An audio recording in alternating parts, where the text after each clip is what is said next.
Petite capsule un peu particulière. En fait, on a fait un live avec Chris sur la chaîne Twitch. Et dans ce live, on répond notamment à Wissam pour un truc qui existe depuis longtemps. On va dire, si vous n'êtes pas, et c'est très bien, terminaliste sur Twitter ou sur Twitch, vous comprenez peut-être pas trop quel est le drama et tout ça. Mais en gros, depuis les vidéos sur la psychanalyse avec Wissam, on a un débat sur l'épistémologie et sur l'épistémologie, donc c'est la manière dont on peut produire des connaissances, quoi, avec moi qui défends le marxisme, et puis Wissam qui défend le fait d'intégrer, par exemple, la psychanalyse pour venir compléter le marxisme, par exemple, enfin, des choses du genre. Et il a continué de parler de ça, notamment avec Norman Ajari. Il disait que l'approche qui consiste à interpréter le monde par rapport aux dynamiques matérielles, donc le marxisme, bah, ça suffisait pas pour comprendre la spécificité du racisme contre les Noirs, et donc qu'il fallait rajouter de la spéculation. Alors que nous, on reste persuadés qu'il faut toujours s'en tenir aux dynamiques, à l'évolution concrète, matérielle des choses, et que rajouter de la spéculation, bah, c'est un petit peu dangereux parce que on ne sait pas sur quoi ça s'appuie. Et comme on ne sait pas sur quoi ça s'appuie, on ne sait pas après transformer le monde au mieux parce qu'on peut s'être trompé étant donné qu'on n'est pas parti du monde matériel. On y revient justement dans la capsule que je vais vous mettre. Je ne vous mets pas tout parce qu'au début du live, étant donné que ça s'est un peu écharpé, Chris va répondre à Wissam sur des points. C'est un peu du drama et à la fin, il lui propose un débat auquel je crois que Wissam a dit qu'il ne participerait pas, qu'il préférait répondre soit par écrit, soit par vidéo. Enfin, bref, on va sûrement en parler de ces choses-là, mais en tout cas, après ça, on a parlé à la fois de ce qu'est le marxisme, parce qu'il y a ce reproche fait par Wissam et Norman Ajari notamment, de dire qu'on a une approche du marxisme qui serait blanche, et aussi on va parler de pourquoi est-ce qu'il faut débattre à gauche, parce qu'il y a plein de gens qui disent oui, vous vous écharpez, et nous on pense que quand la gauche débat, la gauche est forte, et que c'est justement parce qu'on est entre camarades qu'on peut se permettre parfois de débattre, parfois durement, mais que c'est comme ça aussi qu'on avance. Donc, je vous lance cette capsule et vous me direz en commentaire s'il y a des points que vous ne comprenez pas, parce que parfois ça peut être un peu technique. Je ne pense pas que ça le soit tant que ça, mais si c'est le cas, n'hésitez pas à le dire en commentaire. Et si ça vous plaît, on pourra répondre aussi à des questions plus précises à ce sujet. Bref, je vous laisse avec la capsule et je vous dis à plus. Non, mais en plus, c'est intéressant parce que tu vois, là, on met les points sur les i, on dit les choses parce que voilà, on nous pose des questions, on y répond. Mais voilà, face à cette déferlante là du fascisme, clairement, le Retailleau, c'est l'extrême droite. Il n'y a pas de sujet, quoi. Enfin, on est tous du même côté de la barricade, Wissam et tout. Et ça ne fait aucun doute. Personne se dit, on va pas pouvoir se battre ensemble contre ça. Au contraire, j'ai envie de dire même. C'est ce qui fait la force de notre camp et qui a toujours fait sa force. Ce qui fait bouger des lignes des fois d'ailleurs. Voilà. C'est justement cette capacité à se fighter très très fort intellectuellement pour être très très fort concrètement contre l'adversaire. Voilà. Il faut regarder l'histoire du marxisme, l'histoire des mouvements bolcheviques, etc. Moi, quand je dis c'est à l'entraînement qu'on se met des coups et qu'on affûte nos lames entre coéquipiers, entre camarades, ce que vous voulez, pour pouvoir taper l'ennemi derrière, moi je crois vraiment à ça. Voilà. On peut se faire mal à l'entraînement. Et puis on a aussi des mecs qui jouent dans notre équipe avec qui ça passe moins bien, mais s'il faut lui faire une passe D pour pouvoir gagner la coupe, on le fera. Voilà. Donc là on est un peu énervé parce que ça monte, parce qu'on a un petit côté... Si Zoé elle était là, elle pourrait nous dire que c'est quoi. C'est un côté les garçons, dès qu'on les laisse... comment elle dit? Dès qu'on les laisse ensemble, ils comparent leurs zizi ou je sais pas quoi. C'est pas tout à fait faux, hein. Mais oui, il y a un côté comme ça, je suis d'accord. Ça saoule de se battre, faut juste pas se nuire, quoi. Bah oui, clairement. Oui. Mais oui, c'est pour ça. En fait, c'est pour ça. Moi, je vais même aller. On va redescendre. Je vais même être clair. Moi, j'ai envie qu'on discute. Voilà. Là, franchement, les trucs sur Twitter, c'est de la merde. Les débats sur Twitter, c'est bidon. Ça marche pas. On fait des trades qui sont plus ou moins réussis, plus ou moins compréhensibles.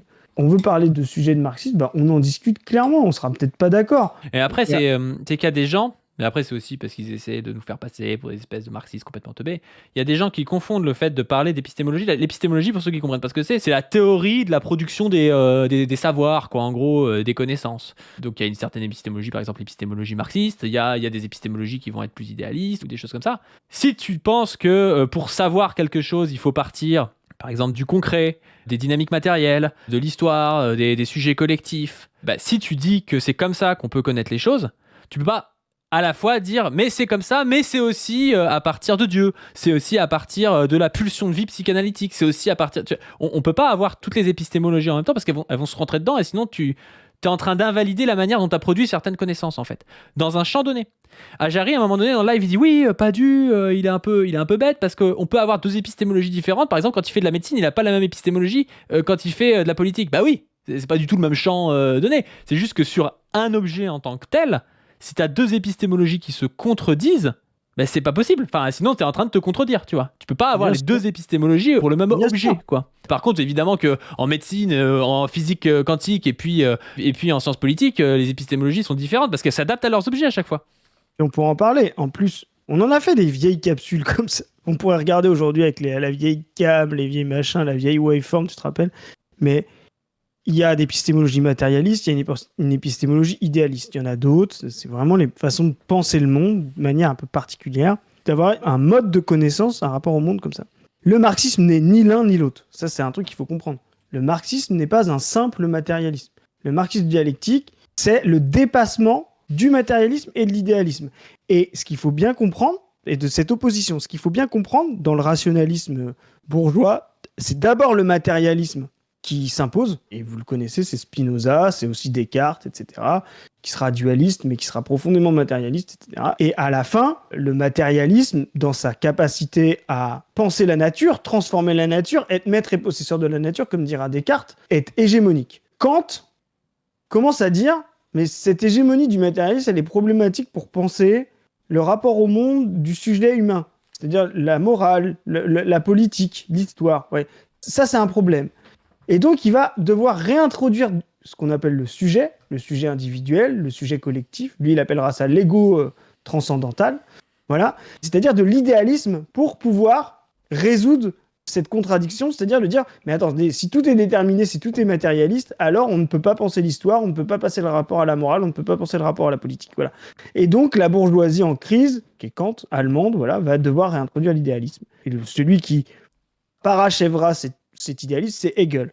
Quand Marx arrive, il revient pas au matérialisme de Spinoza. Donc c'est là où, par exemple, on a une contradiction avec Lordon. Spoiler dans le chat, c'est pour ça qu'on l'attaque. Lordon n'est pas marxiste. Il n'est marxiste en rien. Il n'est marxiste en rien. Il a une épistémologie matérialiste, déterministe, mécaniste, qui n'est pas le marxisme. Et en plus, il rejette la théorie de la valeur. Donc il n'est marxiste absolument en rien. Ce qui l'empêche pas, d'ailleurs, parce que les gens en fait comprennent pas ça des fois, ce qui l'empêche pas d'être communiste s'il le veut, tu vois, genre de se dire communiste, je sais pas trop quoi. Il y a plein de communistes qui sont pas marxistes. Il y a plein de communistes qui sont pas marxistes. Et d'ailleurs, lisez le manifeste du Parti communiste. L'avant-dernière partie, c'est littérature communiste. Justement, Marx fait l'inventaire et la critique de tous les communistes non marxistes, puisque le marxisme n'existe pas encore en 1848. Voilà. Donc, il fait l'inventaire de tout ça. Donc, le communisme précède le marxisme. Et il y aura des mouvements communistes non marxistes. Donc, voilà, le marxisme n'est ni un matérialisme, ni un idéalisme. Il produit ses propres catégories. C'est ce qu'on appellera le matérialisme dialectique. Le matérialisme dialectique qui n'est pas d'ailleurs un concept ni d'Engels ni de Marx. C'est un nom qui a été donné un peu plus tard, après la mort de Marx, et qui est problématique parce qu'en fait, il renvoie et trop au matérialisme et trop à la dialectique de Hegel. Voilà. Donc, moi, je préfère souvent parler de marxisme. Mon maître, Lucien Goldman, parlait de structuralisme génétique parce qu'il vivait dans une époque structuraliste. Moi, je pense que c'est un terme compliqué à vendre, mais je ne sais pas si tu l'aimes bien. Voilà. Donc, je préfère parler effectivement de marxisme et considérer qu'il y a un rapport épistémologique, une activité concrète et un mode de connaissance concret qu'est le marxisme. Voilà. Et qui sera repris ensuite par le léninisme. Lénine, malgré tous ses défauts dans ses premiers livres, Matérialisme et empiriocriticisme, fera une défense absolue de cette épistémologie marxiste. Vous voyez, et il reviendra même à la dialectique dans ses cahiers philosophiques. Voilà. Donc le léninisme est une défense acharnée de l'épistémologie marxiste. Je voudrais revenir sur un truc. Il y a quelqu'un qui dit mais pourquoi est-ce qu'il n'y aurait pas une épistémologie pour tout ? En fait, c'est pas vraiment la question. Si vous voulez, pourrait y avoir une épistémologie unifiante de tout. Il y en a même qui disent que le marxisme est une épistémologie unifiante de tout. Mais en fait, là, c'est même pas le débat qu'il y a avec Wissam, étant donné qu'avec Wissam, vous avez bien compris qu'on ne parle pas de physique quantique ensemble, on ne parle pas de chimie ensemble, on ne parle pas de médecine ensemble, on ne parle même pas de psychologie ensemble. Quand on parle de psychanalyse, Wissam mobilise la psychanalyse en tant qu'elle nous permet de comprendre des choses politiquement. Et donc, on parle, si vous voulez, de sciences historico-sociales humaines. Et donc, c'est là-dessus que je défends que le marxisme se suffit à lui-même. et que le marxisme est une certaine épistémologie. Après, la question de savoir si le matérialisme dialectique peut être une ontologie totale qui permet de comprendre les étoiles et tout, c'est pas vraiment la question. Il y a des gens qui défendent ça. Je sais que Chris, ça lui fait péter un câble. J'ai entendu Chris, ça lui fait péter un câble, j'étais parti. Du coup, si vous voulez, la question de savoir si le marxisme est une épistémologie qui permet de comprendre les sciences dures, toutes les sciences dites dures, hein, les sciences naturelles et tout, si vous voulez, c'est même pas la question quand je débat avec Wissam. Parce qu'on est en train de parler, on parle jamais de physique quantique avec Wissam. Donc c'est même pas la question. C'est une autre question, c'est une question moi, que je trouve intéressante, c'est une question que je trouve difficile, parce qu'en fait on parle rarement en marxisme de mathématiques ou de physique quantique, mais c'est pas exactement la même chose. Et après, toi, je disais que ça te faisait péter un câble les gens qui disaient que le marxisme était une ontologie, que le marxisme était une ontologie préfaite en fait du monde, un peu comme ce que dit Georges Gastaut. Et ça te fait pas péter un câble ça ? Si, je suis d'accord. Alors, est-ce que tu peux dire ce que c'est une ontologie ou... L'ontologie, c'est la théorie de l'être. C'est qu'est-ce qui est ce qui est. Voilà. Qu'est-ce que ce qui est le monde, l'univers, tout ça. En fait, c'est ça l'ontologie. C'est que, encore une fois, c'est des débats moi, que je trouve complexes. Sincèrement, je sais, c'est un des trucs où je suis pas forcément d'accord avec Rich. Je sais pas s'il a raison ou pas. Et en même temps, c'est pas le truc le plus politique du monde, hein, le débat sur l'ontologie. En fait, moi, je mobilise souvent quelqu'un comme Lukács, voilà, donc, qui a fait tout un travail d'ontologie, l'ontologie de l'être social sur la fin de sa vie, qui pour moi est un livre intéressant, mais c'est loin d'être le plus intéressant Enfin, il y a à boire et à manger. Je suis beaucoup plus, par exemple, proche de quelqu'un comme Labika, voilà, qui a parlé sur les tests sur Feuillard, justement de considérer qu'il n'y a pas d'ontologie marxiste, mais qu'il y a simplement une activité du sujet, et que le sujet en lui-même, définir son être, est une contradiction en elle-même, puisque c'est une totalité historique. Donc, qui va justement aller vers la thèse 6 sur Feuerbach, sur justement, c'est l'intégralité des rapports sociaux. Et quand on dit l'intégralité des rapports sociaux, c'est passé, présent et futur. Donc, l'idée même de penser une ontologie et une définition est contradictoire avec l'activité même du sujet. Vous voyez ? Donc, ça, bon, on peut en discuter, mais Lukács essaye de résoudre ça. Voilà. Je le trouve pas très efficace. Je le trouve beaucoup plus efficace dans Histoire et conscience de classe. Voilà. Parce que justement, il ne se pose pas des questions ontologiques, il ne se pose que des questions épistémologiques, voilà, c'est-à-dire des questions de praxis, voilà. Donc, mais c'est des questions compliquées. Et moi, je peux comprendre. Alors là, par contre, Norman Ajari qui dit on n'en a rien à foutre. Mais moi, je peux comprendre que plein de gens n'en aient rien à foutre. Ouais. Les questions d'ontologie, c'est pas moi, c'est pas ce qui me passionne le plus dans le marxisme. Voilà. Mec, hein. Mais les questions d'épistémologie, voilà. Les questions d'épistémologie, c'est très intéressant. Les questions d'ontologie, voilà. Et puis clairement, en plus, j'ai envie de dire, la particule d'uranium 235 perdra son neutron, qu'elle connaisse la radioactivité ou non. Vous voyez ce que je veux dire ? Donc, à un moment donné, quand vous êtes marxiste et que vous savez que la lutte des classes est le moteur de l'histoire, il y a aussi un moment où les grandes questions sont secondaires par rapport aux activités concrètes. Donc, il n'y a pas besoin de remonter à des questions épistémologiques, ontologiques. Moi, ça me passionne, les questions conceptuelles comme ça. Mais là-dessus, je comprends, il n'y a pas besoin d'avoir ce niveau-là pour pouvoir mener la lutte des classes, qu'on soit complètement d'accord. Donc, et je dirais même que moi, je trouve intéressant, par exemple, quand Norman, il dit... ça, c'est vraiment des questions d'occidentaux ou de blancs. Ouais, c'est effectivement peut-être des questions de gens qui ont le confort de se poser des grandes questions pas très urgentes, quoi. Ça, je veux bien l'entendre. Et qui ont aussi, tu vois, et qui n'ont pas la nécessité de mener des luttes, parce qu'en fait, ils sont bloqués dans une situation historique où ils ne feront pas la révolution, tu vois. Exactement. Genre, est-ce que tu te poses les questions d'ontologie et tout Alors, tu me diras, j'allais dire comme Lénine, mais Lénine, quand même, dans matérialisme et empiricisme, il en fait un peu, tu vois. Ben, en fait, oui, mais justement, ce qui est intéressant, c'est qu'il en fait au moment où la révolution est la plus coincée. C'est vraiment au début du 19e. C'est pour ça que, par exemple, Lukács en a rien à foutre de l'ontologie en 23, parce qu'il est en pleine période révolutionnaire. Pareil pour Lénine quand il fait les cahiers philosophiques. Alors que le Lukács installé en URSS à Moscou, parce que Lukács sera toute sa vie à Moscou. Meilleure phrase de Lukács, le pire monde communiste est toujours préférable au meilleur monde capitaliste. Oui. C'est un type qui a été tapé dessus par des staliniens pour son livre, etc. Il a quand même toujours été fidèle à l'URSS, etc.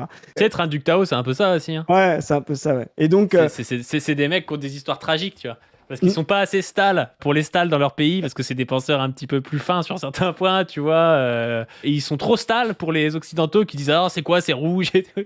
Et donc Lukács, lui, dans sa période un peu plus coincée, installé à Moscou, où la révolution dans l'URSS est compliquée, il fait justement l'ontologie. Alors, c'est des très gros livres, prolégomènes à l'ontologie de l'être social, etc. Donc, on peut parler de ça, il y a 20 capsules à faire.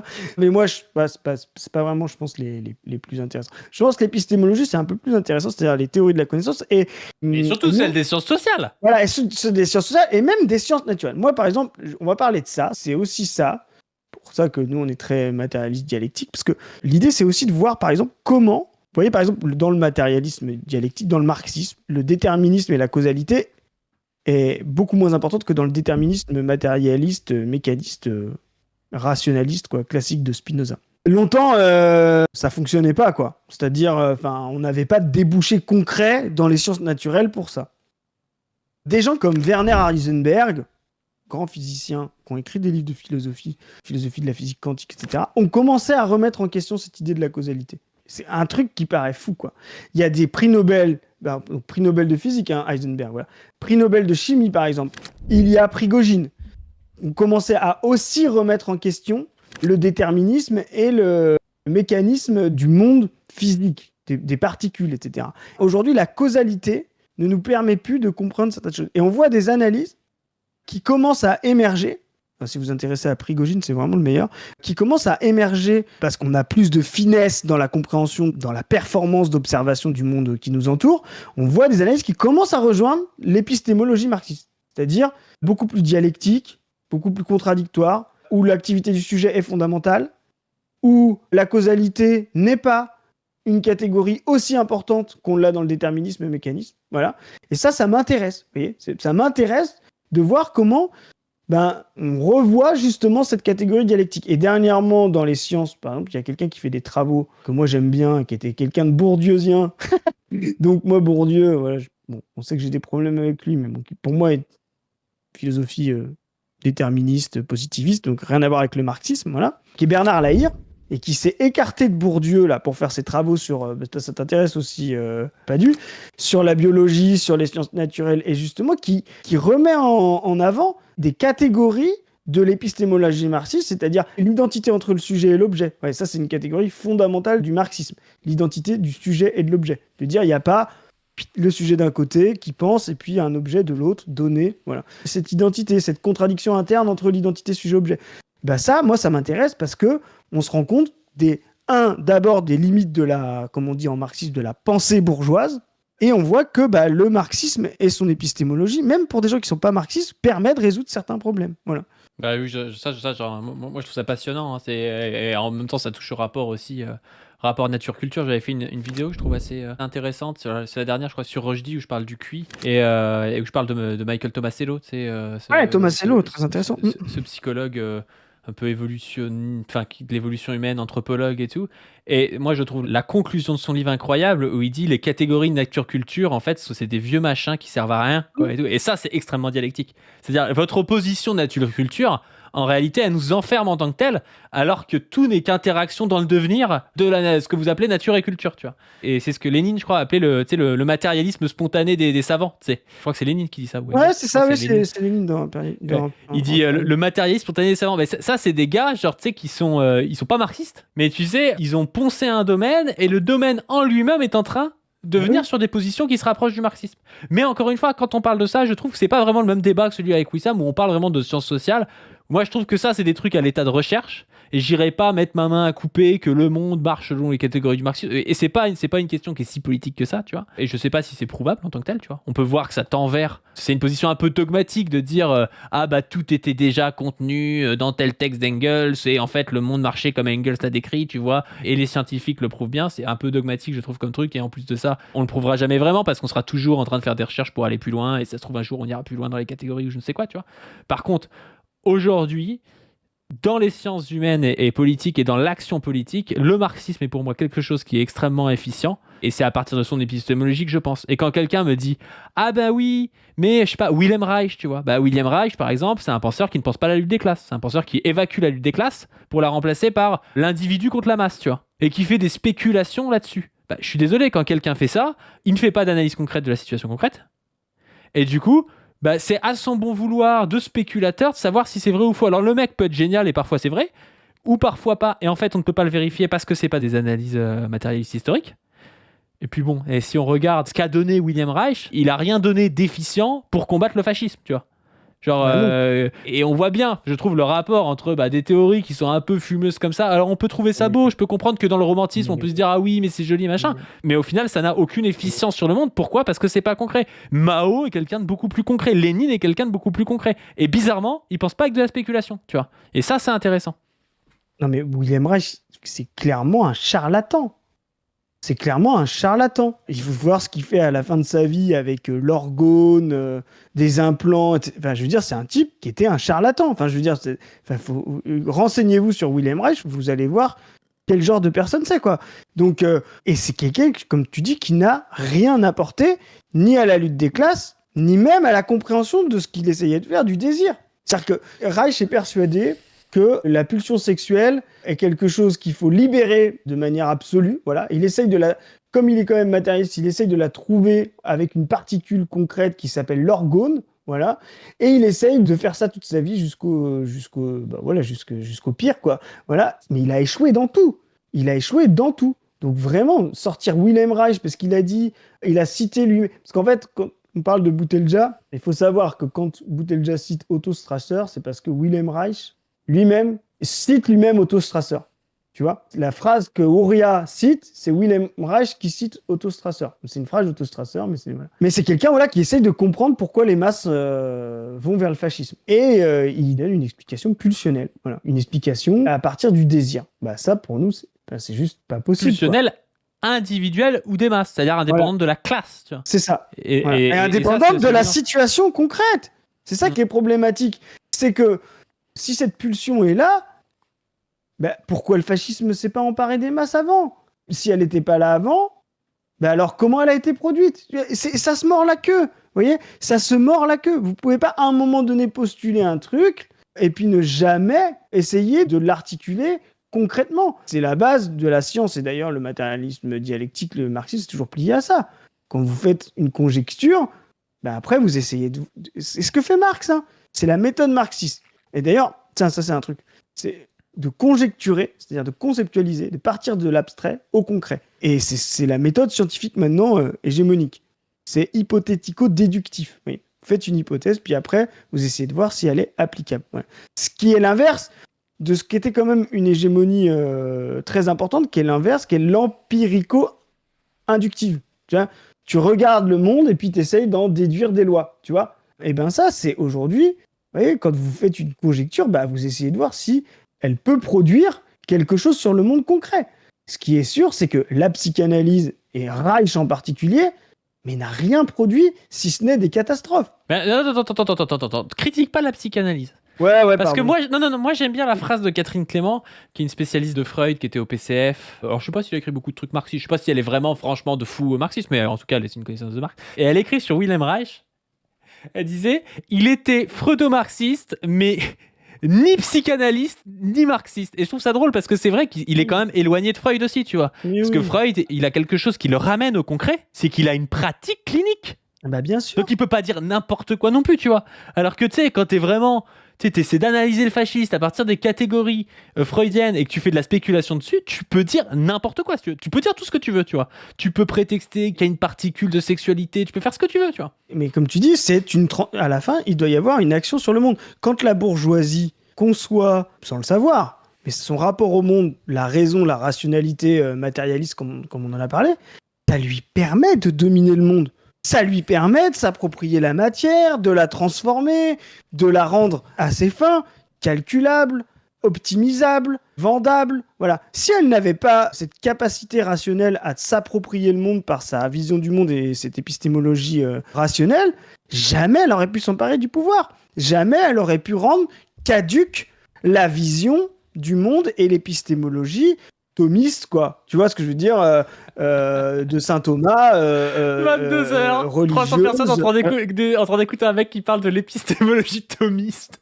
Ouais, c'est C'est un un peu peu fou. rêche, ouais. Mais en fait, c'est pour ça que c'est jamais des débats. Moi je dis on a quand même un vrai public. Hein. Voilà, Pour on que a les un vrai gens public. nous écoutent parler d'épistémologie thomiste à 22h10, moi je trouve ça quand même cool.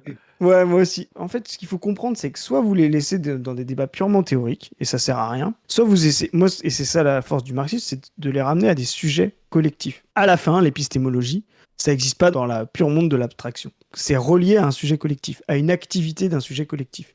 L'épistémologie rationnelle, elle n'est pas là par hasard. Elle est rattachée à la vision du monde de la bourgeoisie. Pourquoi?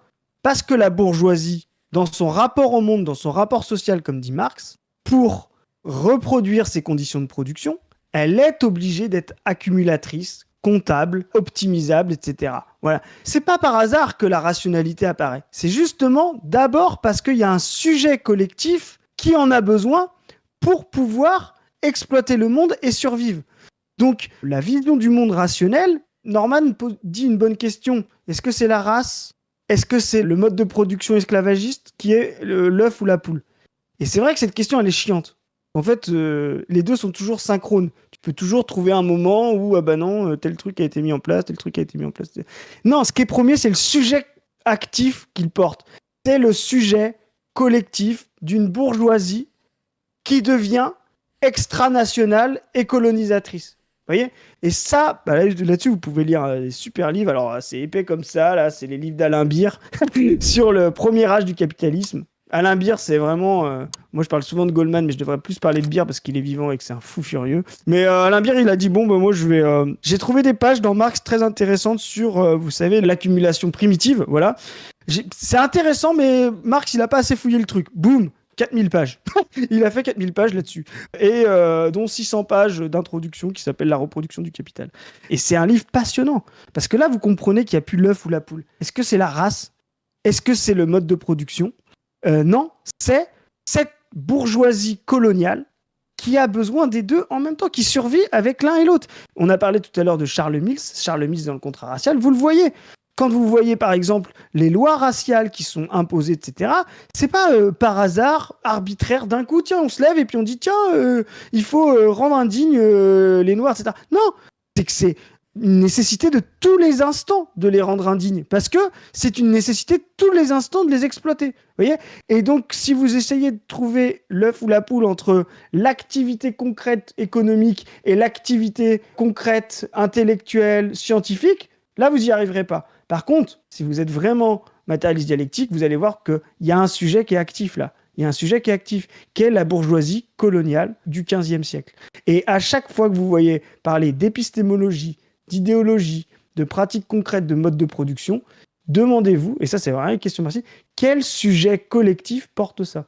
Le sujet collectif, c'est une classe, une partie d'une classe, etc. Vous voyez, le sujet collectif agissant, voilà, des médecins là qui ne veulent pas partir à Mulhouse quand il est bac plus 12. Vous voyez, ça c'est un peu. Alors il y a des petits sujets collectifs, il y a des gros sujets collectifs, mais par exemple le sujet collectif de la bourgeoisie coloniale, c'est-à-dire des gens qui ont été financés, qui se sont financés, qui se sont enrichis à travers les nécessités coloniales des premiers empires, c'est un sujet très très important, un sujet collectif très très important et qui sera décisif dans la production du capitalisme final. Il y a quelqu'un qui dit du coup le marxisme se réduit à une épistémologie du prolétariat. Non. Alors, le marxisme ne se réduit pas à l'épistémologie du prolétariat. Le marxisme, c'est l'expression de la vision du monde du prolétariat. C'est pas simplement l'épistémologie, c'est aussi son possible. Alors, ça c'est dans Lukács, beaucoup. Considère que le marxisme est l'expression du sujet révolutionnaire, prolétaire, c'est-à-dire le sujet qui a le plus de capacité de compréhension de la totalité. Donc ça, c'est vraiment le Lukács de 23, un peu foufou, quoi. Un peu en pleine période révolutionnaire, même s'il y a un livre un peu secondaire qu'il a écrit, qui s'appelle Dialectique et spontanéité, qui est un livre très intéressant, en 1925. On a longtemps cru que en 23, Lukács avait renié ses textes sous la pression stalinienne, mais en fait, il a continué de se battre et il a publié un petit livre qui s'appelle Dialectique et spontanéité sur ce sujet. Donc oui, il pense que voilà, il y a un sujet total qui pense la totalité.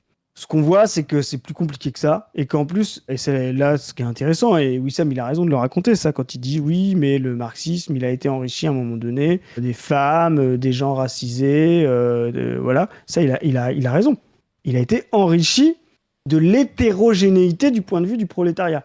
Effectivement, il y avait une forme de réduction du point de vue du prolétariat à non pas des gens extérieurs au prolétariat, mais certaines catégories à l'intérieur du prolétariat. C'est-à-dire les hommes de fait, qui étaient majoritaires dans le prolétariat, vous voyez, qui étaient plus les plus bureaucratiques, des gens racisés qui en étaient exclus, les femmes en étaient exclues, etc. Et la transformation historique, c'est-à-dire qui a de plus en plus intégré les femmes au prolétariat, c'est pas par hasard, hein, si les questions que se posent par exemple Zetkin ou Luxembourg sur le féminisme ne sont pas les mêmes que ce que posent les Fortunati ou Federici. Vous voyez, il y a 100 ans d'écart d'intégration ou de désintégration des femmes et du travail domestique et de transformation du point de vue du prolétariat. Les femmes entre Luxembourg et Zetkin, et Federici et Fortunati, qui sont vraiment des autrices passionnantes du monde marxiste, ouais, il y a une transformation entre les deux. L'intégration des femmes au prolétariat n'est pas du tout la même. Leur rapport au monde ouvrier n'est pas du tout la même. Et donc, nécessite des finalisations, des précisions, des améliorations du point de vue du prolétariat. Mais c'est là où on n'est pas d'accord avec d'autres, ce n'est pas un travail à côté ou contre, ou ce n'est pas une autre épistémologie. Quand vous voyez des féministes marxistes enrichir le prolétariat, alors je dis Fortunati, mais vous pouvez citer Roswitha Scholz, qui a, normalement je la cite, j'aime pas trop la vers critique, mais je trouve que Roswitha Scholz, c'est vraiment très intéressant à lire. Il y a des très bons sujets sur la séparation dans le capitalisme et le travail domestique. Bon, voilà. Mais ce n'est jamais une remise en question de l'épistémologie marxiste. C'est un moyen de l'améliorer, de la même manière que quand on passe des lois newtoniennes de la gravité aux lois einsteiniennes, on reste dans le même cadre épistémologique. Vous voyez, vous dites pas Einstein a remis en question l'épistémologie déterministe et mécanisme causal rationnel sur la nature parce qu'il a remis en question les lois de Newton. Non, les lois de Newton fonctionnent à un certain niveau. Voilà, elles sont limitées. Aujourd'hui, par exemple, Newton est toujours efficient. Personne ne fait des calculs de vitesse avec les lois de la théorie de la relativité de Einstein.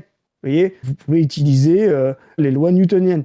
Par contre, dès que vous allez vous rapprocher d'un trou noir, c'est-à-dire quelque chose que Newton ne pouvait ni envisager, ni comprendre, voilà, bah, effectivement, il est limité. Et donc, là, effectivement, on a peaufiné les théories de la gravitation. Eh bien, on n'est pas sorti du cadre épistémologique. Et quand on améliore le point de vue du prolétariat en y incluant le point de vue des gens racisés, le point de vue des femmes, c'est-à-dire tous ces sujets révolutionnaires concrets qu'on a eu au XXe siècle, le point de vue des pays colonisés, eh ben, on a amélioré le marxisme. C'est pour ça que quand on cite Sankara, ou quand on cite Ho Chi Minh, ou quand on cite le Black Panther Party, Bobby Seale, Wayne Newton, etc., jamais vous verrez ces gens-là attaquer épistémologiquement le marxisme. Et c'est ce qu'on a reproché à Ajari. Ces gens-là n'ont pas attaqué épistémologiquement le marxisme. Par contre, d'autres gens qu'il a mobilisés dans l'afro-pessimisme, Wilderson, Sexton, etc., font ça, parce qu'ils pensent l'idéaliste. Et là, on dit, attention, là, ça va pas. Et au niveau des sujets collectifs qui sous-tendent, justement, moi je connais pas Wilderson, tout ça et tout. Pourquoi est-ce que, si tu veux, un mec comme Bobby Seale va adhérer au marxisme, et pourquoi un mec comme Wilderson ou comme Ajari, eux, ils vont réintroduire de l'idéalisme? J'imagine que c'est par rapport à leur position historique. Oui, c'est ni la même position historique, ni la même position sociale. En fait, il y a une tragédie.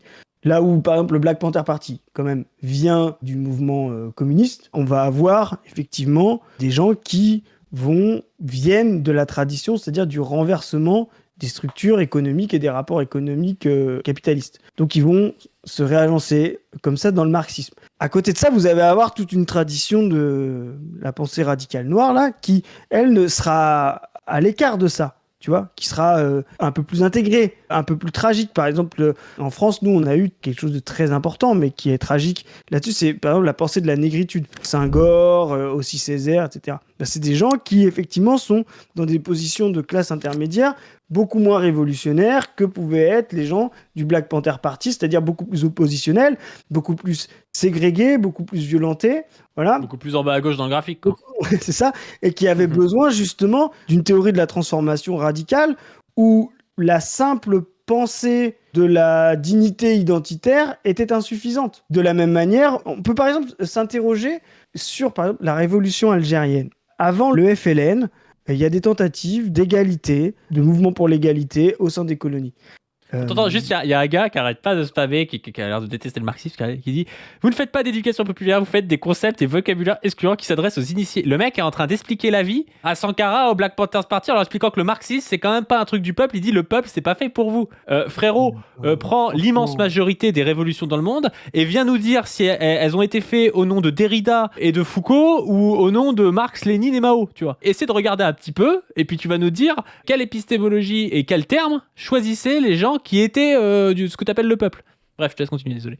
Ouais, non, mais bon, et puis faudrait que vous vous renseigniez, les gens. Vous parlez du peuple. Faudrait que vous vous renseigniez sur les livres qu'il fallait lire quand on rentrait au Black Panther Party. Il fallait lire du Lénine, il fallait lire du Marx, etc.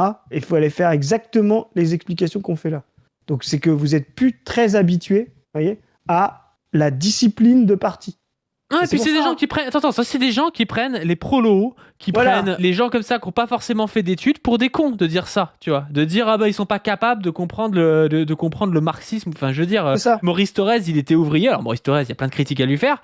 Mais par la formation interne au Parti communiste, il a appris tout un tas de trucs sur le marxisme, il a même appris le latin, tu vois. Enfin, il y a eu toute une culture d'éducation populaire et prolétarienne dans le mouvement ouvrier, tu vois. C'est pas un truc réservé à une élite universitaire ou je sais pas quoi le mouvement ouvrier.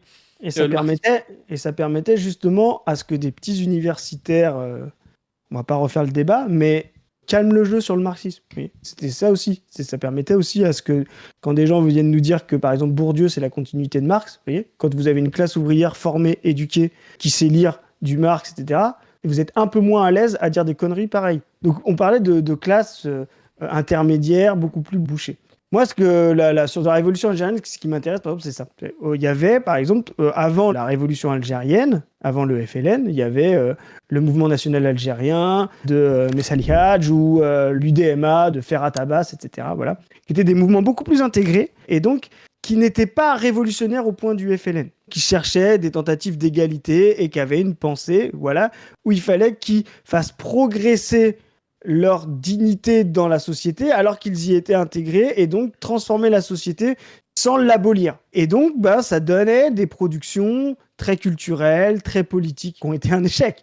Parce qu'en fait, l'impérialisme français était tellement réactionnaire que jamais Messali Hadj ou Ferhat Abbas ont pu progresser. Et ils ont été remplacés par le FLN. C'est-à-dire un mouvement qui a totalement tué Messali Hadj avec le mouvement national algérien. Le FLN l'a totalement tué, justement parce que il a dit, mais en fait, on n'a rien à s'intégrer à l'empire colonial français, on n'a pas de quête d'égalité possible, on n'a pas de possibilité de réforme à l'intérieur, il faut s'en séparer complètement et faire le FLN. Et en fait, si tu prends la tradition radicale noire et puis le Black Panther Party, c'est un peu l'inverse, mais dans le sens inverse.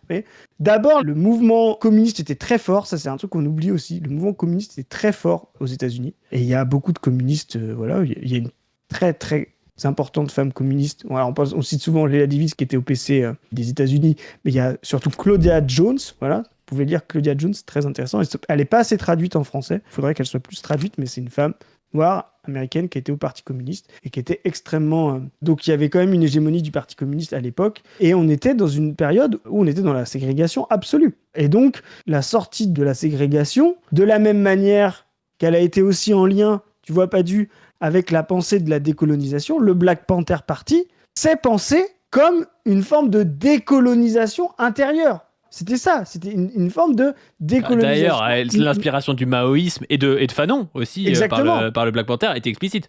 Exactement. Et donc, là où, après justement les droits civiques, on verra des formes, on sortira justement des lois ségrégatives structurelles, on verra une ségrégation systémique s'imposer, mais du coup, cette transformation de l'intégration des Noirs... Et je rappelle un truc, vous savez ce que c'était les lois... Alors, les lois de Jim Crow, c'est fin du 19e, c'est vraiment les lois de la ségrégation qui seront abolies avec les droits civiques. Vous savez, c'était quoi la devise? C'était « séparés mais égaux ». C'est vraiment un truc qu'on a du mal à se rendre compte. Séparés mais égaux. C'était la devise des lois de Jim Crow. Et on verra, cette abolition de ça, on verra que en fait, ils ont été réunis mais inégaux. Donc ça donne deux sociétés différentes avec deux formes d'opposition différentes. Une où justement la séparation est fondamentale et donc le renversement de l'autre côté qui t'empêche est fondamental. Là où la réunion mais inégale va avoir des stratégies beaucoup plus réformatrices, intégrationnistes, etc. Et c'est pour ça qu'on verra la transformation des mouvements. Mais ça, c'est intéressant. Et même la transformation des gens. Tu vois, même par exemple, Davis a une évolution du marxisme. Exactement. Quelque chose qui est beaucoup plus, réformiste, on va dire. Et c'est pour Tout ça, comme Lukács a une évolution de sa pensée selon le monde où il vit. Et c'est ça, être matérialiste. Et il n'y a pas, en plus, de spécificité au fait que ce soit le sujet noir, parce que le sujet prolétarien, et c'est ça qui est intéressant si on voit le marxisme est efficient ou pas, le sujet prolétarien a été coincé dans la même contradiction. Le réformisme des sociétés occidentales ne vient pas d'une espèce de hasard ou arbitraire ou pulsion réformiste chez les ouvriers blancs. Il vient de son intégration. Le prolétariat, quand il n'y a pas encore l'État-providence, la construction étatique, etc., le prolétariat est une société à l'écart de la société à la période de Marx. Regardez le film Le jeune Marx de Raoul Peck, vous verrez ça. Je pense que tu te trompes. Non, je pense que tu te trompes. Je pense que moi, je suis freudo-marxiste et je pense qu'en fait, c'est que les ouvriers, avec la société de consommation, tu vois, leur désir pulsionnel, il est passé dans des consommations faciles et c'est ça qui explique en fait le fait qu'ils soient plus révolutionnaires. Je pense que c'est une explication qui est beaucoup plus efficiente que l'explication l'explication matérialiste électrique. C'est l'homme unidimensionnel de Marcus, quoi. Tu imagines le niveau de conneries qu'il faut pour te dire ça, c'est hyper intéressant, tu vois. C'est ça. Mais c'est ce qui a été dit. Et donc, en fait, non, ce qu'il faut comprendre, c'est que justement, ce qui fait la tendance réformiste et non révolutionnaire, c'est justement que le prolétariat, pareil, s'intègre à la société. Il fabrique des institutions prolétariennes, il a des représentants politiques, syndicaux, c'est pas suffisant. Mais le fait de créer justement des élites à l'intérieur du prolétariat dans son hétérogénéité qui vont être beaucoup plus intégrées et beaucoup moins exclues, donc beaucoup moins oppositionnelles, les rend beaucoup plus réformistes que révolutionnaires. Pourquoi ? Parce que quand vous êtes réformiste, ça veut dire que vous ne vous satisfaisez pas de la société, mais vous ne pouvez pas non plus l'abolir du jour au lendemain. Parce que vous êtes dans une situation intermédiaire. C'est pour ça que c'est les classes intermédiaires qui sont beaucoup plus réformistes qu'oppositionnelles. Quand vous n'obtenez rien de la société, bah vous pouvez être totalement révolutionnaire. Vous voyez ? Mais le problème de ça, c'est qu'il y a une contradiction. Il y a quelqu'un qui dit « Ouais, mais le niveau de confort matériel compte pas mal quand même aussi. » Oui, mais si tu veux, les freudo-marxistes, ils pensent au niveau de consommation au niveau individuel, en mode ton désir individuel. Et là, on parle de sujet collectif, du prolétariat en tant que sujet collectif et de son intégration à la société. Évidemment, quand tu as des représentants syndicaux et que tu as la sécurité sociale et que tu as tout ça, tu vois, ton niveau de confort matériel est supérieur, tu vois. Mais les freudo-marxistes inversent le truc. Ils te disent, c'est parce qu'il y a la consommation, presque les gens, tu vois, leur désir, ils passent dans la consommation et tu vois, ils sont presque hypnotisés, tu vois, par le truc. C'est ça qui fait que l'analyse, elle est pas matérialiste et qu'elle est pas marxiste parce qu'elle passe pas par la classe, tu vois. Alors, il y a quelqu'un qui dit, est-ce qu'on peut être petit bourgeois et même bourgeois et révolutionnaire ? Oui, bah déjà, on peut tout être à l'échelle individuelle. Mais c'est là où il y a une dialectique. C'est que, tu vois, quand t'es trop intégré, t'es forcément conservateur. De fait, les gens les plus intégrés au capitalisme, bah, c'est les capitalistes, quoi. Quand t'es entre les deux, c'est-à-dire t'es intégré mais pas tout à fait, t'es un peu réformiste, quoi. Puis quand t'es totalement à l'écart, t'es oppositionnel. Je vais pas dire t'es révolutionnaire. Pourquoi ? Parce que tu peux être à l'écart, et tellement à l'écart, et ça c'est la précarisation absolue, que tu n'as plus du tout de lien avec cette société, et donc tu n'as plus de possibilité de la transformer. Tu vois ? C'est-à-dire que tu n'as plus aucune manette et aucun contrôle sur cette société. La force du prolétariat, à un moment donné dans sa construction historique et dans sa construction révolutionnaire, c'est qu'il était très oppositionnel, en même temps très important dans la reproduction sociale. C'est-à-dire que rien ne pouvait se faire sans lui. Donc c'est pour ça qu'il était extrêmement révolutionnaire. C'est-à-dire qu'il était indispensable, mais n'obtenait rien de la société à laquelle il participait. Donc là, il avait les doubles choses. La main sur les machines et rien du tout en confort. Et effectivement, en pouvoir, en pouvoir, en confort, t'as raison, etc. Et effectivement, son intégration, et ça c'est un débat, l'intégration du prolétariat, c'est le débat fondamental de la fin de la Seconde Internationale. Donc l'intégration du prolétariat à la société, elle se fait tendanciellement, et elle se fait tendanciellement en plus, d'abord dans le pays le plus avancé en termes capitaliste dans le monde et en Europe, c'est l'Allemagne. Voilà. Et donc, c'est pas par hasard que ces débats naissent là avec Bernstein, Kautsky et Luxembourg. Luxembourg dira non, il y a une spontanéité révolutionnaire. Et Bernstein dira non, il est en train de s'intégrer. Donc, le fait qu'il s'intègre petit à petit, il va être tellement important et tellement intégré qu'il va avoir les manettes et qu'on va pouvoir transformer la société du capitalisme en socialisme, réforme par réforme. Et il y a quelqu'un qui arrive là-dedans, qui troll tout ça, qui s'appelle Vladimir Ilitch Ulyanov, dit Lénine pour les intimes, voilà, et qui va sortir de cette contradiction et qui va dire oui, Bernstein a raison, le prolétariat est intégrationniste, enfin, le capitalisme moderne va intégrer petit à petit le prolétariat, mais il faut qu'il perdure dans sa potentialité révolutionnaire. Donc c'est pour ça qu'il va concevoir la stratégie léniniste de l'avant-garde ouvrière, etc. C'est-à-dire pour dire il faut des gens formés, un parti d'avant-garde pour maintenir la conscience, élever la conscience révolutionnaire d'un prolétariat tendanciellement intégrationniste. Vous voyez ? C'est de dire, il est attiré par le bas et l'avant-garde, c'est la main qui le retient vers l'intégrationnisme, par la conscience de classe, par les professionnels de la révolution et par le parti. Et Lénine fera ça. C'est pour ça que c'est un personnage. Enfin, c'est peut-être, le monde moderne a des personnages les plus importants, parce qu'il résout cette contradiction de intégrationniste ou révolution, réforme ou révolution. Lénine dit, ok, parce que réforme, donc révolution. Et donc Lénine est un type passionnant.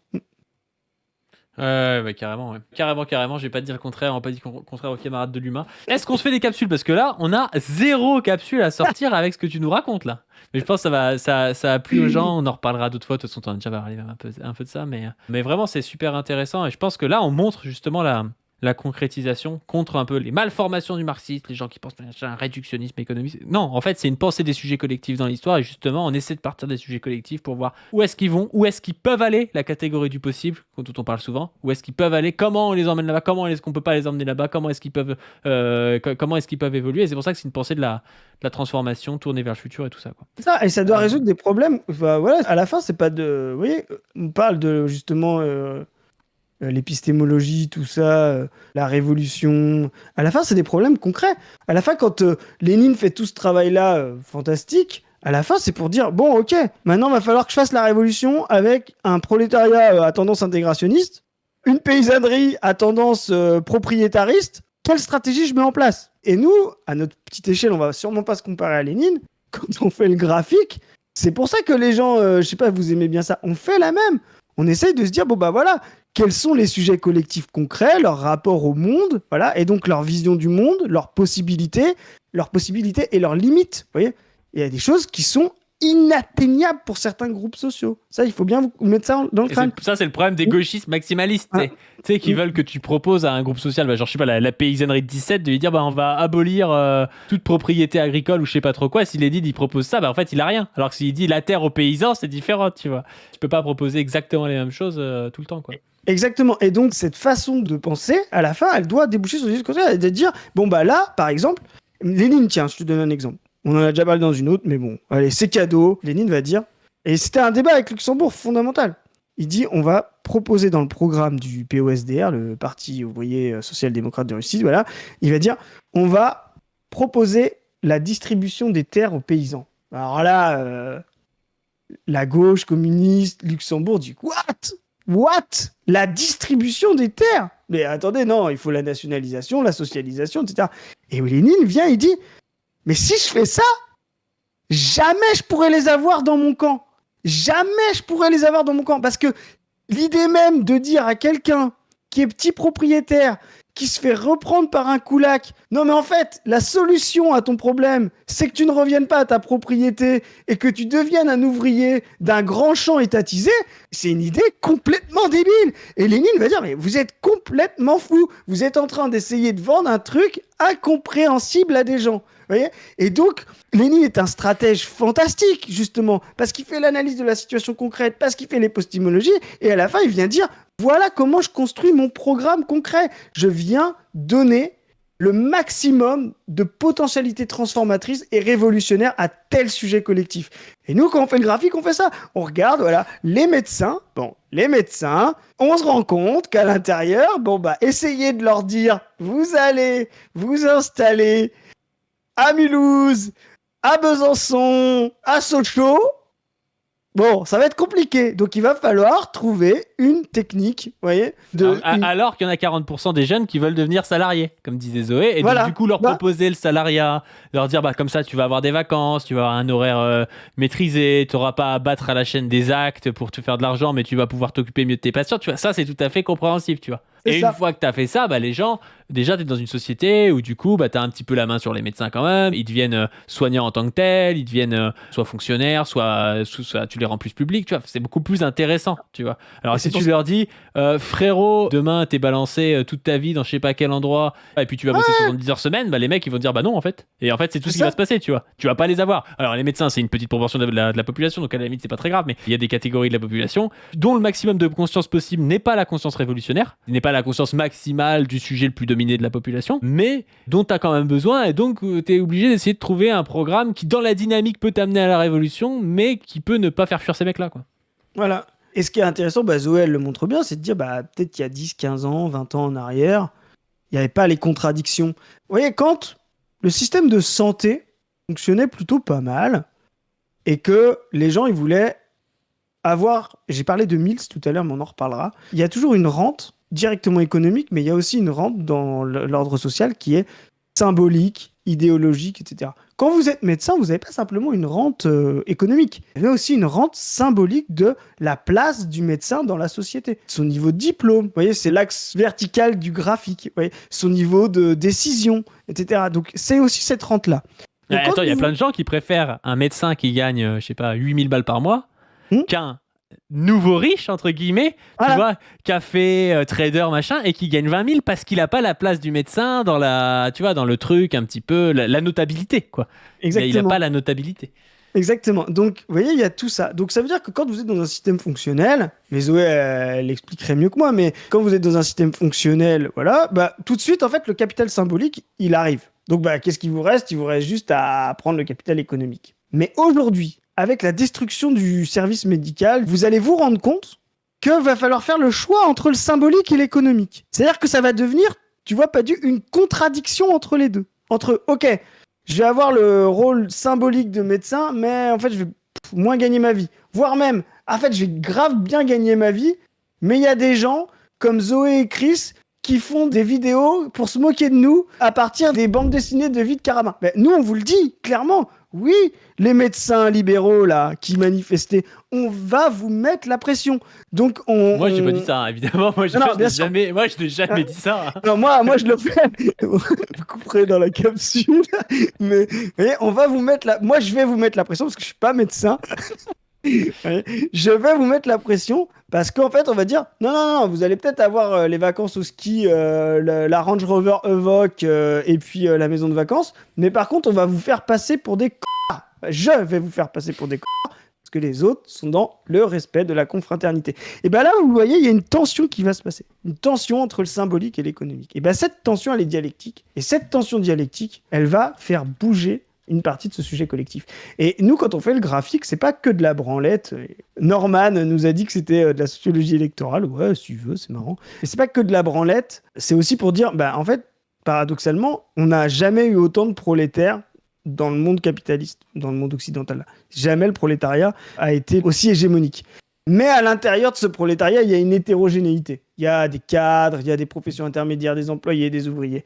Et nous, ce qu'on considère avec Padus, c'est de considérer que cette hétérogénéité fait qu'ils n'ont pas tous le même niveau, comme on dit en marxisme, de conscience possible. Et c'est pour ça qu'on essaye, quand on dit les 32 heures, c'est quelque chose qui est atteignable par l'intégralité du prolétariat, comme logique.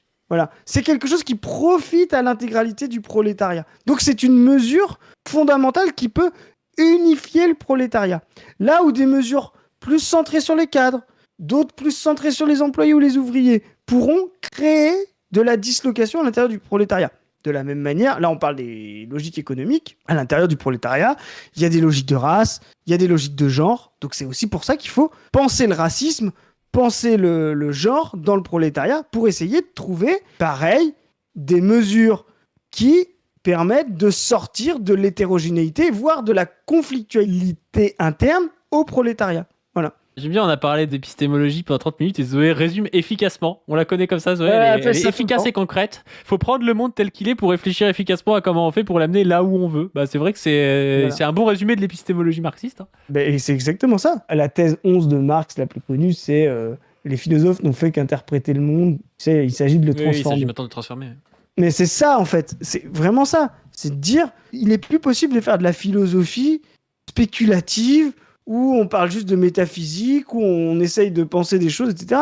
À la fin, et c'est pour ça qu'on parle de science quand on parle de marxisme, à la fin, toutes ces questions théoriques doivent avoir des débouchés pratiques. Et toutes les débouchés pratiques doivent réinterroger les questions théoriques. C'est toujours la question, par exemple, quand vous voyez des théoriciens, des philosophes, et vous avez raison de nous attaquer là-dessus, vous devez toujours vous poser la question en marxiste, à quoi ça sert?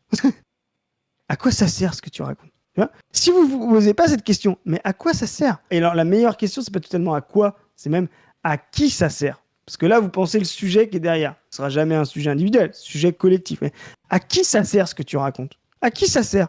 Là, vous pouvez vous dire, ah, peut-être que Chris, en fait, il est un peu réformiste parce qu'il est dans une partie intermédiaire du prolétariat, il n'est pas précarisé. Oui, vous avez raison. Moi, je suis sûrement beaucoup plus réformiste. J'étais beaucoup plus révolutionnaire quand j'étais dans une partie plus basse du prolétariat. Maintenant, je suis dans une partie plus haute du prolétariat. Oui, je suis devenu peut-être réformiste, effectivement. Et ça, c'est mes limites pratiques. Voilà, il y a d'autres limites, d'autres biais. Mais vous devez toujours vous poser, effectivement, à qui ça sert les questions théoriques, quoi. Mais d'ailleurs, ça me fait penser, on parlait tout à l'heure des gens qui développent des philosophies tragiques, un peu plus ou un peu plus romantiques. Tu parlais de la dignité notamment, tu vois, et on parlait des différentes générations du mouvement noir américain. Mais ça me fait penser aussi, tu sais, aux romantiques allemands, tu vois. Et tu as un peu évoqué ça, mais des gars qui, alors que la France a fait sa révolution, alors que l'Angleterre déjà a fait sa révolution depuis 150 ans, hein, on rappelle que la révolution anglaise, elle est 100 ans avant la révolution française. Voilà, donc l'Angleterre a fait sa révolution, la France a fait sa révolution, mais la bourgeoisie allemande n'arrive pas à faire sa révolution. Et la bourgeoisie allemande, il y en a toute une partie qui va dégénérer dans le romantisme. Avec des mecs, je sais pas, des Fichte, Ouais. des Schelling, des mecs comme ça, qui vont, alors que Kant était quand même, bon, il est beaucoup plus abstrait que des penseurs de la Révolution française comme Rousseau, tu vois, mais poser encore des questions un peu plus usuelles et des questions sur le monde concret, eux, ils vont tomber totalement dans des trucs romantiques où on essaie de trouver dans le sujet, à l'intérieur du sujet, l'infini de je ne sais pas quoi, tu vois, vraiment quelque chose de presque subjectif et sensuel, tu vois, enfin vraiment, Ouais. et c'est parce qu'ils sont dans une position de merde, en fait, où ils peuvent plus faire la révolution, ces mecs-là. C'est ça. Et c'est une pensée tragique. Il y a quelqu'un dans le chat qui me dit à quoi ça sert quand tu dis Nimb sur Ajari. Et je vais essayer de répondre vraiment là sérieusement et avec respect pour Norman. Quand Norman nous dit par exemple dans la deuxième vidéo avec Wissam qu'effectivement lui ce qui le pose problème, et il a tout à fait raison là-dessus, de l'explication matérialiste de la négrophobie, c'est qu'il n'en a pas trouvé de bonne. Ça, je veux bien l'entendre. Voilà. Et quand il vient justement, il nous donne un peu le point en nous disant, effectivement, l'afro-pessimisme n'est que descriptif de la situation. Il n'est pas capable d'être prescriptif. C'est vraiment ce que dit Norman. Hein, donc voilà. Eh bien oui, on va considérer que juste décrire la situation, c'est insuffisant. Ça ne va pas servir justement le sujet qui porte ça à transformer le monde. Et voilà. Et donc, quand on a justement des processus, comme tu l'as dit, coincés dans la description, coincés dans ce que disait par exemple Marx à Feuerbach. Tu sais, quand il disait dans la thèse 1, contemplatif. Vous voyez, c'est un matérialisme contemplatif. Et ben, ce que dit Marx, c'est dire quand vous êtes contemplatif, vous n'avez pas la main sur le monde. Vous voyez. Et donc, on va considérer que toutes ces philosophies-là, contemplatives, descriptives, idéalistes, ne permettent pas aux sujets qui les expriment. Là, on parle d'épistémologie. Hein. Là, c'est pas spécialement l'afro-pessimisme. Il y a plein de philosophies contemplatives coincées pour d'autres classes sociales, d'autres sujets sociaux, d'autres sujets collectifs. Quand vous exprimez des philosophies contemplatives, eh ben, vous êtes en général incapable de transformation. Un des sujets, moi, dont je parle souvent, c'est Lucien Goldman, dans son livre Le Dieu caché, toute une étude sur le jansénisme dans la noblesse de Rome. Donc, le jansénisme, c'est une vision du monde chrétienne catholique particulière, très rigoriste, voilà. Et donc, Goldman explique et montre que cette vision du monde janséniste très rigoureuse, c'est la vision de la noblesse de Rome, c'est-à-dire une partie de la société qui aurait les aspirations de la transformation comme la bourgeoisie, mais qui, coincée dans la noblesse, c'est-à-dire dans l'aristocratie, dans l'ancien ordre, ne peut pas résoudre ses aspirations. Et donc, elle est obligée de les sublimer intellectuellement, et donc là, religieusement, dans un monde extérieur à elle-même, dans un monde parfait. Vous voyez, dans un monde de Dieu qui ne pourra jamais se réaliser. Comme elle ne peut pas réaliser elle-même concrètement la révolution que la bourgeoisie promettra, elle est obligée de s'inventer ce monde-là comme irréalisable. Et elle a un rapport au monde extérieur, très donneur de leçons, très pénible, ils se finiront par tous se faire, voilà. Parce que justement, et c'est pour ça que ça s'appelle le Dieu caché, c'est Pascal, voilà, c'est cette tragédie d'être sûr que Dieu est là, mais de se résoudre au fait qu'il n'apparaîtra jamais. Et ben c'est la même tragédie que la noblesse d'Europe, c'est-à-dire de dire, il est possible que ce monde soit bon, mais jamais nous le pourrons, parce que nous n'avons pas la main dessus. Voyez. Et donc ça, c'est vraiment très intéressant parce qu'on voit ce que c'est de la pensée tragique. Et moi, je veux bien discuter de ça avec Norman et de faire le rapprochement entre l'afro-pessimisme et ça. C'est effectivement des pensées tragiques. Moi, je trouve que, par exemple, la pensée de la négritude a ce même rapport. À un moment, Norman parle d'Ado Tevye qui, justement, a fait une critique extrêmement violente de la négritude, de Senghor, de Césaire, etc. C'est une pensée tragique parce que c'est une pensée qui, effectivement, voit un monde horrible, comprend qu'il n'est pas tenable, qu'il produit de l'indignité, de la violence, de l'insupportable, etc., mais n'a pas les ressources matérielles pour pouvoir le transformer et en sortir. C'est pour ça que ça s'appelle pessimiste, quoi. C'est pour ça qu'on appelle ça l'afro-pessimisme, parce qu'il y a un côté, effectivement, tragique de voir ce monde, avoir un possible en soi imaginable, bien meilleur, mais d'être incapable de le réaliser. Voilà. Et du coup, je trouve que ça fait aussi ces analyses-là. Des fois, j'en parlais avec un ami qui est plombier et qui m'a dit un truc intéressant. Il m'a dit le problème de ces analyses, c'est pas qu'elles soient vraies ou fausses, c'est qu'elles servent pas en fait. Elles servent pas à la lutte. Et il m'a dit, il va faire un rapprochement un peu avec son boulot. Il me disait, ouais, c'est comme moi, si je change un lavabo, je vais pas sortir tous mes outils, tu vois. Ouais. Et ce qu'on disait avec Lénine, c'est que Lénine, lui, ce qui l'intéresse, c'est de changer le lavabo, tu vois. Il se dit comment est-ce que je fais la révolution, comment est-ce que je fais pour transformer, tu vois. Il commence pas à sortir tous ses outils, tout décrire, tout machin. Et il est là aussi le problème parfois de ces pensées qui sont contemplatives du monde. C'est que, évidemment, et on le disait tout à l'heure aussi, même par rapport à nous, tu sais que si on peut s'intéresser à l'ontologie ou des choses comme ça, bah des fois quand tu as un sujet dans des périodes où il n'y a pas trop de transformation sociale, tu commences à faire de la théorie sur des trucs qui servent à pas grand-chose, tu vois. Qui servent à pas grand-chose. Et parfois, tu es dans des moments où tu as besoin de ça, tu vois, et c'est différent. Alors, voilà, c'est ça que je veux dire. Je pense pas que ça sert jamais. Moi, je vais être très... Voilà, je pense que ça sert toujours. Mais c'est qu'en fait, c'est le maximum de service que ça peut rendre. Moi, je dis souvent, pour un peu pousser le truc, c'est de dire, quand vous êtes dans la pensée esthétique, c'est déjà que vous êtes plus capable de faire la révolution. Et là, ça n'a rien à voir avec l'afro-pessimisme. Hein. Mais... ou que ça annonce des révolutions futures, mais de sujets encore un peu coincés. Le mec clash Antoine Goya, super. Hein. Ah bah, s'il y a bien un sujet coincé entre ses aspirations et son intégration, c'est bien les profs. Et donc, je pense que oui, la survalorisation de l'esthétique est une sublimation de l'incapacité à transformer. La sublimation, c'est un concept psychanalytique. Hein. Ouais, non, c'est un concept physique, c'est le passage de l'eau au gaz. Mais c'est pas un souci. Non, mais tu vois ce que je veux dire, c'est que c'est une pratique qui est un peu tragique, effectivement. C'est-à-dire, c'est la transformation des choses dans leur apparence, dans leur sensibilité, mais jamais dans leur matérialité totale. Voilà. Et donc, souvent, quand vous voyez des transformations esthétiques, elles sont souvent portées soit par des sujets coincés, soit par des sujets, en devenir révolutionnaires. C'est soit des sujets qui ne peuvent pas révolutionner le monde, soit des sujets qui vont devenir révolutionnaires, mais qui sont encore trop jeunes. Tu vois ce que je veux dire, trop incapables.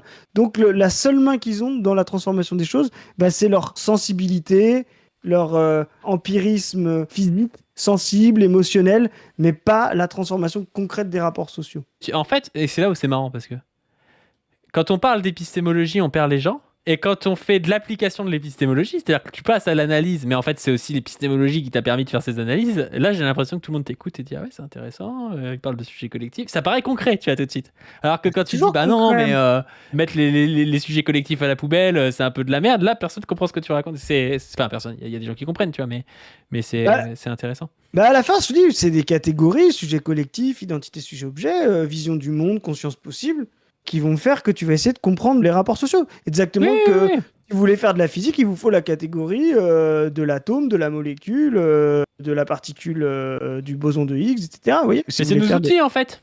Mais c'est comme... en fait, vous regarderiez peut-être pas, je sais pas, Stephen Curry faire des 3 points à l'entraînement, tu vois. Peut-être que ça vous casse les couilles. Mais quand il est en match et qu'il est met, là, vous êtes content. Mais en fait, les deux sont liés. C'est parce qu'il y a eu de l'entraînement, parce qu'il y a eu tout un tas de choses qui ont été travaillées et qui sont ses outils à lui. Je sais pas, tel dribble, tel passe, tel machin. Que après, ça vous fait kiffer et que vous voyez l'efficience et qu'il y a des matchs qui sont gagnés. Tu vois. Et c'est exactement pareil avec la théorie politique. Et c'est pour ça que quand Lénine dit qu'il n'y a pas de pratique révolutionnaire sans théorie révolutionnaire, il a raison. Tu peux pas aller directement en donnant ton avis sur tout sans avoir rien travaillé et tout. Tu es obligé de passer par de la théorie et tu es obligé de passer aussi par de l'épistémologie. C'est pour ça que ces débats ils sont importants et qu'en fait ils sont très concrets, même s'ils paraissent chiants a priori aux gens. Et je peux le comprendre sincèrement. Mais oui, moi je peux comprendre. Mais c'est pour ça aussi qu'on manque de. On va essayer de faire des choses, mais il n'y a pas cette question-là quand il y a un parti de classe. Vous voyez? Quand vous vous posez ces questions-là dans une organisation de classe, il n'y a pas de problème. Parce que vous savez très bien pourquoi vous venez à l'éducation. Enfin, vous voyez, vous savez très bien pourquoi vous mettez en œuvre ces connaissances-là. Parce que vous savez que derrière, ça doit vous aider à lutter à l'usine, à monter une grève, etc. Effectivement, la disparition des organisations de classe et donc de ces formations-là ont polariser la société moderne avec une division du travail de la connaissance, l'université, les centres de recherche, etc. Voilà, et le monde de l'exécution, qui est le monde du travail. Un peu comme le clergé et le tiers-état.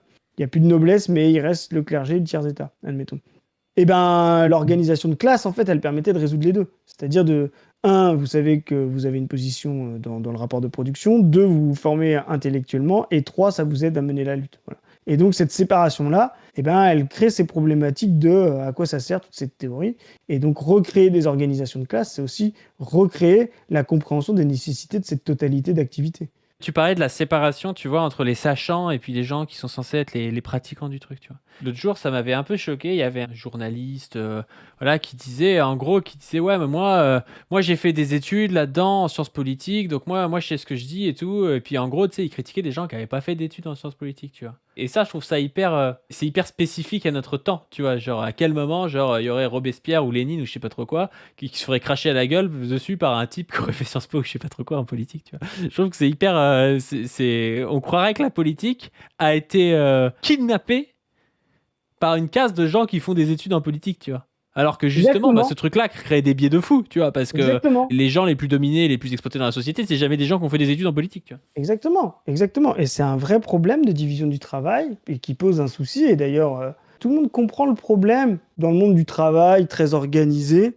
Quand vous avez des types payés, des ingénieurs, etc., qui connaissent pas le process, qui connaissent pas la ligne de production, qui connaissent pas l'atelier, qui viennent pondre des décisions ou de la connaissance de la ligne de l'extérieur et des trucs inapplicables. Vous travaillez et vous avez des gens qui viennent vous dire « Ah ben en fait, il faudrait faire comme ci, comme ça ». Et puis en fait, vous vous rendez compte que les gens, ils connaissent pas les contraintes concrètes de la ligne, de sa cadence, voilà. Et donc là, tout le monde comprend que cette division de dire « Mais attendez, à quel moment les gens qui produisent de la connaissance de ce milieu concret, ils le pratiquent jamais ?» Et à quel moment les gens qui le pratiquent, c'est-à-dire les gens sur la ligne, les ouvriers, les employés, voilà, ils décident jamais, ils construisent jamais de connaissances. Vous voyez l'inefficience de ça. Et sur le monde intellectuel et politique, c'est la même chose. Quand vous avez des gens qui sont payés pour produire du savoir politique, mais qui ne seront jamais ni militants politiques, ni élus, ni dans des organisations à destination de transformation de la société, il y a de fortes chances que qui racontent soit assez éloigné des nécessités des gens qui ont envie de transformer la société, qui sont réellement engagés dans la politique. Vous voyez, c'est exactement la même chose, parce que vous avez séparé le producteur de la connaissance du contenu et de l'objet de cette connaissance. Et cette séparation, elle n'est pas gage de lucidité en marxisme. Elle est plutôt gage d'incompréhension et de bêtise. Donc, quand vous voyez cette séparation-là, vous voyez des choses qui peuvent être totalement hors sol. Voilà, totalement hors sol. Et ce qu'on avait comme question tout à l'heure, c'est inefficiente. Vous vous dites, mais à quoi servent ces masses de connaissances ? Est-ce que c'est pas simplement une bureaucratie qui tourne en rond et qui s'auto-reproduit parce que comme elle reproduit ses conditions d'existence en faisant ça, elle le fait, sans plus aucune nécessité concrète, quoi. Quand vous êtes dans le monde du travail, vous allez le vivre très facilement. Et dans le monde de la politique, dans le monde de la connaissance totale de la société, c'est la même chose. Le fait d'avoir des gens dédiés à de la connaissance théorique du monde n'est pas un gage de la solidité de ces connaissances. C'est pas parce qu'ils y passent 40 heures, 50 heures, 30 heures toutes les semaines à faire que ça, sans jamais avoir la pratique concrète de leurs objets. C'est pas un gage de la pertinence de cette ou de l'approfondissement de cette connaissance. C'est même plutôt un gage, d'éloignement et donc d'inefficience. Moi, ce qu'a dit Norman dans l'épisode 2, c'était super bien sur ce qu'il dit de la pensée panafricaine, de son efficience. Moi, j'y crois beaucoup à ça, du nationalisme africain, du panafricanisme et tout. Donc là-dessus, il a complètement raison. Ça, c'est des pensées totalement efficientes. Wissam, sur plein de sujets, on est d'accord. Je pense même sur la majorité des sujets. Et il est efficient sur plein de sujets. Effectivement, on va beaucoup plus parler des points d'achoppement. Dans la camaraderie, je vous le dis clairement, c'est comme au foot. Quand on a gagné 10-0, on refait pas le match. Ça sert à rien. Tout le monde a marqué son but, tout le monde a été bon. On a éclaté l'adversaire, ça sert à rien de refaire le match parfait, ça sert à rien de le refaire. Vous voyez ? On refait le match, on s'engueule dans le vestiaire en disant putain, pas dû, quand je te fais cette putain de passe en profondeur, t'es où là ? Pourquoi t'es pas à ton poste et tout ? Pourquoi t'es... Vous voyez, on refait le match quand on a l'impression de pas être au taquet, quoi, de pas être bon, de se dire tiens, l'adversaire il a merdé. Et c'est pour ça, moi, quand je dis des trucs sur Wissam, sur Intel, etc., mais faites pareil. Là-dessus, tout à l'heure, on était dans la provocation parce que Wissam nous a dit on va vous mettre des taquets sur l'antiracisme. Mais il a raison, mettez-nous des taquets, mais pas que sur l'antiracisme. On peut se mettre des taquets sur tous les sujets entre camarades, il n'y a pas de souci. Moi, je réponds en disant t'inquiète, on va continuer de te mettre des taquets sur le marxisme aussi, parce qu'on croit que là-dessus, on est légitime pour t'en mettre. Voilà. Donc vraiment, c'est vraiment de la camaraderie. Qu'on soit clair. Moi, par exemple, quand je vois des épistémologies idéalistes, réactionnaires, à droite, c'est-à-dire de l'essentialisme ou quoi que ce soit, je m'en de faire des débats théoriques avec eux. Eux, mon but, c'est qu'ils crèvent, c'est qu'ils meurent, c'est qu'ils disparaissent. C'est des métaphores qu'il utilise. Hein. Oui, pardon, c'est en tant que ouais. Il n'attaque les idées et pas les hommes, évidemment. Je vais pas faire de débat avec Retailleau ou ces là de valeurs actuelles là, je sais pas quoi, ou de comment ils s'appellent là, les mecs qui ont fait la carte. Je vais pas faire un débat avec ces en disant vous lisez Nietzsche, vous êtes des réactionnaires, je vais vous expliquer l'épistémologie. Je m'en moi, mon but, c'est de vous par les pieds. Donc c'est... Pardon. Effectivement, là, en fait, le pouvoir de la corde est plus important que le pouvoir de l'épistémologie. Mais quand on est entre camarades, bah ouais, effectivement, mon adversaire au foot, je vais pas essayer de lui dire « dis donc, t'as vu, t'aurais pu faire une meilleure passe en profondeur quand t'as attaqué contre nous. » Bah non, s'il fait de la merde, qu'il continue, tu vois, il y a pas de problème. Donc s'il joue n'importe comment au foot et qu'il trouve que c'est bien d'avoir René Girard comme coach ou Pascal Duprat, je vais rien lui dire, je vais le laisser faire. Donc, les débats épistémologiques et les débats théoriques, c'est pour ça qu'ils sont importants entre camarades. Parce que c'est, comme il disait tout à l'heure Padu, un renforcement. C'est de dire, putain, on se trompe peut-être. Et peut-être qu'on va se dire, ah ouais, mais en fait, je pensais qu'il fallait qu'on apprenne tel tips, enfin, tel skill, telle compétence, puis en fait, ça sert à rien, tu vois. On a le droit de se tromper. Et peut-être que Wissam, un jour, il va nous dire, mais non, mais en fait, on va tenter ci, ce sera meilleur. Et je vais dire, bah ouais, en fait, moi, je pensais que le jeu en profondeur, c'était de la merde, mais en fait, t'as raison, Wissam. Voilà. Et ça, produire de la pensée entre nous, produire ces débats-là, ça sert à ça. On est à l'entraînement. On est entre camarades à l'entraînement. On s'en bat les couilles que notre adversaire joue mal. On va pas lui apprendre le foot. Moi, s'il joue mal, tant mieux. À la mi-temps, je sors si on gagne 5-0 et je vais à la buvette. Donc vraiment, j'essaie de faire une métaphore parce que avec Wissam, on a le même maillot, mais on n'a pas la même épistémologie. Mais on a le même maillot. C'est ça qu'il faut comprendre. C'est des débats de gens qui portent le même maillot et qui veulent combattre l'adversaire, quoi. Et effectivement, moi, je le dis toujours, moi, j'ai appris le foot comme ça. Je sais que Wissam, il aime bien le foot, Samir aussi. Ouais, quand tu fais un match de merde, normalement, le premier à te mettre une tape en disant « il y a le banc, là, tu vois, prends pas une place sur le terrain pour rien, tu vois. » C'est ton pote, tu vois. C'est ton pote, c'est ton camarade qui a le même maillot. Vous voyez ? Donc, on en est là. Donc là, on s'est pris un peu la tête parce que Wissam... Attends, juste parenthèse. Meilleure vidéo de Parole d'honneur, c'est Samir à la canne des quartiers. On est d'accord ? Lourd. Oh là là, C'est la meilleure vidéo de Power Gunner. Je l'ai vu 3 fois. Ouais, si vous n'avez pas vu ça, c'est vraiment trop bien. Non, mais c'est un J'espère qu'il va y retourner chaque année. Hein. Ah ouais, mais c'est trop bien. Mais voilà. En plus, ça joue à un niveau de bâtard. Mais non, mais c'est un niveau de fou. Enfin, ouais, et donc, vraiment, moi, c'est très sincère. Moi, demain, il y a un gars d'extrême droite qui me dit le 10e du quart de ce que m'a dit Wissam, mais je m'en bats les couilles. Je reprends des moules comme si j'avais des proches. Vous voyez, ça ne me fait rien, c'est un ennemi. Quand on discute comme ça, c'est parce qu'on a l'impression... Moi, quand on est sincère comme ça et qu'on se dit « Ouais, vous merdez, c'est quoi, là, vous mobilisez ?» C'est qu'on a l'impression de pas faire le même match, de pas faire le bon match. Et peut-être qu'on a tort. Et je vous le dis clairement, peut-être qu'on a tort. Mais nous, tant qu'on sera persuadé d'avoir raison et de se dire que notre 4-2-4, il est préférable au WM parce qu'on préfère Gustave Sebes plutôt que Chapman de Arsenal, bah ouais, on se battra, voilà. Mais à la fin, on a le même maillot, voilà. Je suis triste, on fait jamais rien sur le basket, tu vois, c'est que du foot. Alors qu'en plus, il y aurait des bails à dire. Tu sais, quand t'as Kobe et Shaq, tu vois. Kobe et Shaq, c'est pareil, ils se détestent, mais ils gagnent des titres ensemble, tu vois. Et je suis pas sûr qu'ils se détestent vraiment, tu vois, mais ils sont pas sympas à l'entraînement, ils sont même pas sympas des fois en match ensemble, tu vois, mais c'est comme ça qu'ils jouent le mieux, tu vois. C'est comme ça qu'ils s'énervent aussi à vouloir être meilleur que l'autre, tu vois. La capsule est terminée, j'espère que ça vous a plu, j'espère que vous avez appris des choses.